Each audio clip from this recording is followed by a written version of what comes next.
mengikuti daripada apa yang disampaikan Gus Baha, yaitu gerakan Cangkem Elek. Alhamdulillah tempat kita di daerah Bogor khususnya bertempat yang berseberangan dengan beberapa faham yang macam-macam, dan itu mustajab gerakan Cangkem Elek untuk menghadapi mereka.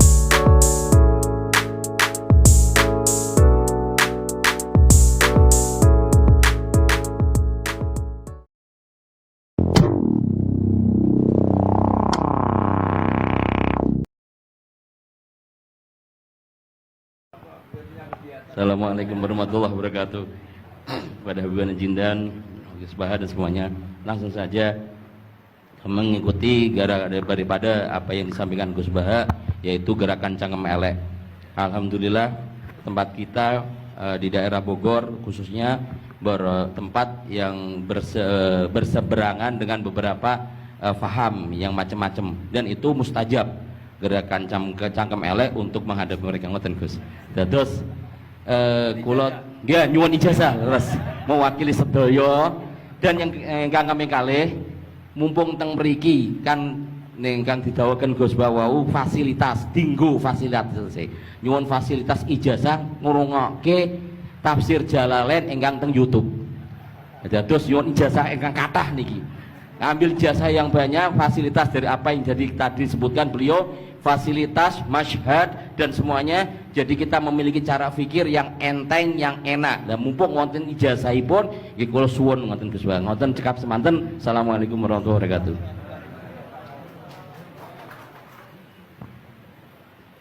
Assalamualaikum warahmatullahi wabarakatuh. Gus Baha, saya Nawawi Bahrudin. Kalau secara organisasi saya dari PCNU Kota Tangerang. Saya Mustasar. Bersyukur sekali saya bisa berjumpa dengan Gus Baha dan Habib Jindan, yang beliau ini keduanya adalah idola saya. Kalau boleh ngaku, saya ini ngaku sebagai santri kalong virtual via YouTube Gus Baha dan Habib Jindan.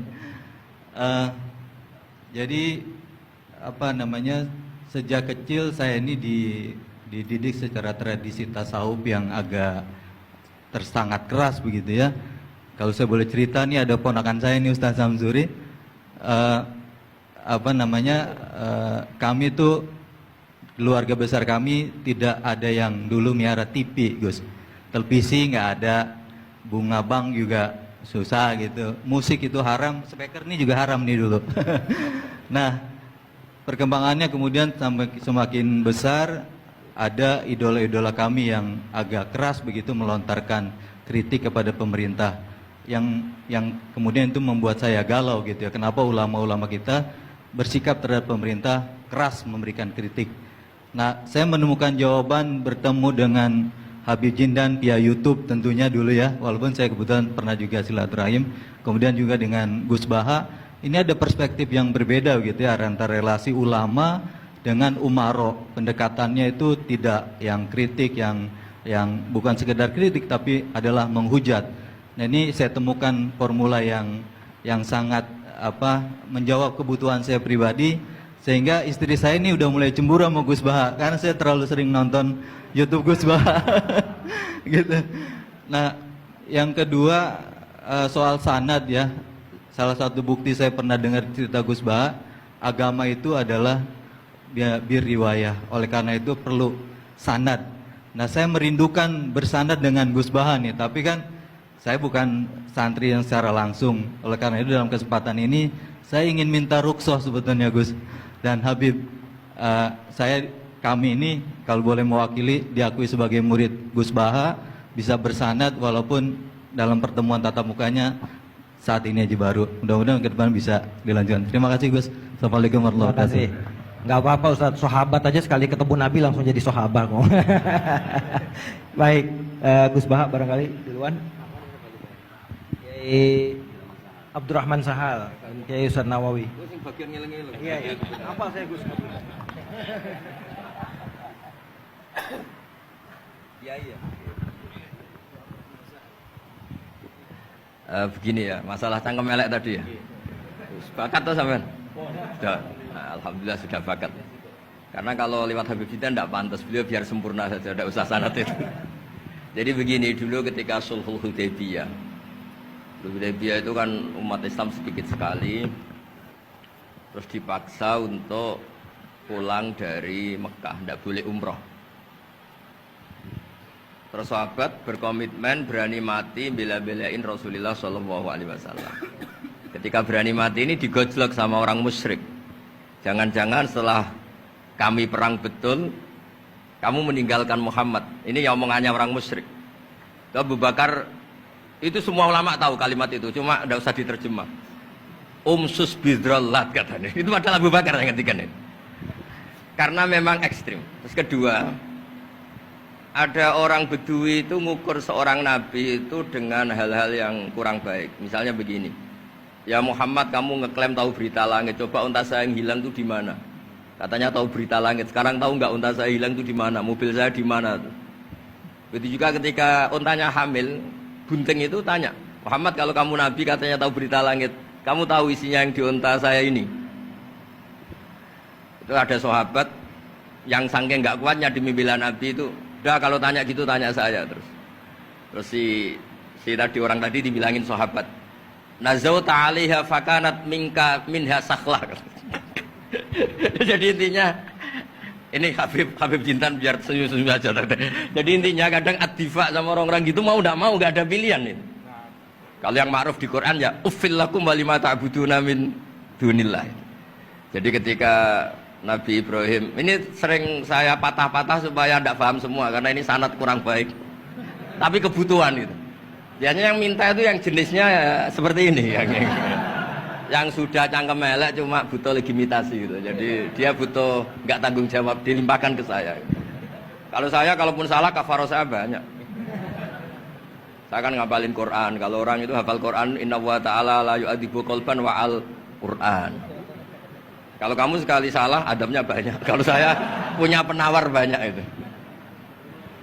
Jadi faja'alahum judadan tadi. Siapa yang memecahi berhala ini? Kata Ibrahim, ya yang bawa kapak. Kenapa mecahin? Mungkin sentimen dia ingin disembah sendiri katanya. Tanya yang bawa kapak. Kata orang-orang kafir, kamu kan tahu berhala itu tidak bisa ngomong, masa disuruh nanya gitu. Otak kamu di mana? Enggak bisa ngomong, enggak disuruh nanya. Otak kamu di mana? Ibrahim balik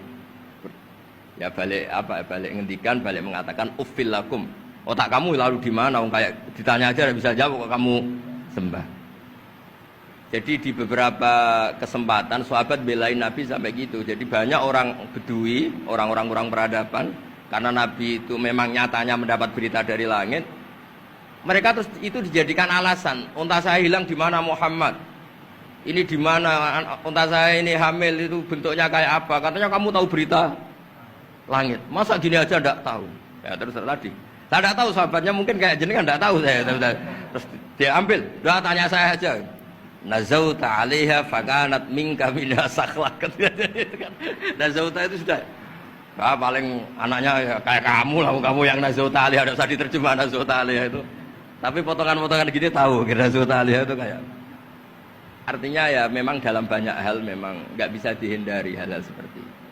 Ya tapi tentu yang suasananya ilmiah bukan hadzun nafsi ya, suasananya yang ilmiah bukan apa? Hadun nafsi. Karena kadang-kadang memang mau tidak mau kayak ya tadi orang-orang yang menghujat Nabi, orang-orang yang apa itu. Kadang-kadang paling efektif itu ya jawab seperti itu. Ya, jawab seperti itu. Itu sudah berapa tadi? 3 kan? Nah, itu bukti bahwa kadang-kadang itu nggak ada pilihan dalam menjelaskan. Ya, tidak ada pilihan dalam menjelaskan. Ya, maksudnya seperti itu, tapi tidak tahu saja. Daripada anggap pimpinan kan kasihan. Saya aja yang jawab. Nah, terus tadi yang Jalalain rutin sanad saya memang sebetulnya kalau saya boleh milih di mana-mana sanad tuh ngajinya utuh. Saya dulu ngaji Mbah Mun itu mulai Jamul Jawami, Fathul Wahab banyak. Sebagai keluarga Quran, bapak saya itu hafal Quran tuh kayak Fatihah, ma'ruf itu di daerah saya. Tidak ada orang hafal Quran kayak Fatihah kayak bapak saya itu. Makanya tradisi keluarga kami memang Quran, terus babah kami juga dari ulama Lasem, Habib Jidan pernah rawuh di mbah saya. Kebetulan pondoknya mbah saya namanya juga Al-Fakhriyah. Jadi karena kalau konstruksinya tidak khatam, seperti ini namanya ijazah amma. Ijazah amma ya cukup lah buat rame-rame. Tapi secara keilmuan itu masalah karena konstruksinya belum selesai. Makanya tadi saya senang Habib Jidan ketika cerita ada orang ngajar lumak. Usul fikih itu perangkat yang mau tidak mau untuk alat tafsir. Misalnya begini, wa antasma'u bainal ukhtain, tidak boleh mengumpulkan perempuan dua yang kakak beradik jadi istrinya satu orang. Itu bainal ukhtain itu min itlaqil ba'di wa iradatil kul, yang dimaksud Allah adalah mengumpulkan dua orang yang ada hubungan mahram. Coba kalau kita misalnya bikin gerakan kembali ke Quran, berarti yang haram hanya antasma'u bainal ukhtain. Padahal yang haram adalah bainal mar'ah wa ammatiyah, wala bainal mar'ah wa khalatiyah, wala bainal mar'ah wa jaddiyah. Pokoknya dua perempuan yang ada hubungan mahram tidak boleh dikumpulkan dalam